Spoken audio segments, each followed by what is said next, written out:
Foltrick listened with his mouth open. "So what does it mean?" he asked. "There's no Mark in Clifford's family," said McThune. "We checked. So we think the note is for Mark Sway. But how did he know Mark's name unless he talked to him?" "Why would the kid lie?" "Because he's afraid," said McThune. "We think he was in the car. We think he and Clifford talked about something. At some point the kid left the car. Clifford tried to add something to the note and then shot himself." Foltrick's mouth was open again. "Maybe the kid's afraid because Clifford told him something he doesn't need to know," finished McThune. Foltrick shut his mouth, put the note on the desk, and cleared his throat.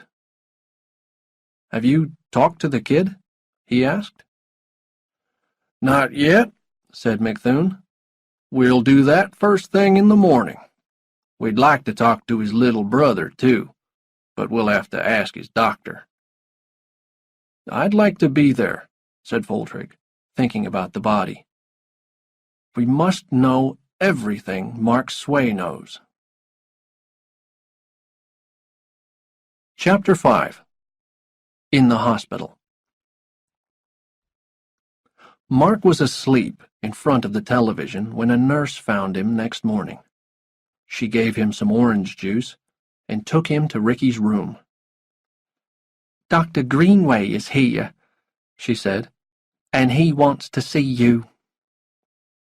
Diane looked tired.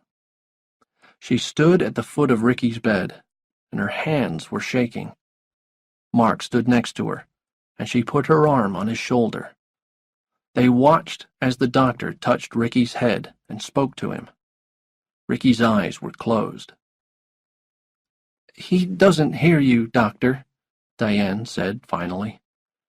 She didn't like the way Greenway was using baby talk. Greenway continued touching and talking. Diane had tears in her eyes. Mark smelled fresh soap and noticed her hair was wet. She had changed her clothes, too, but there was no makeup.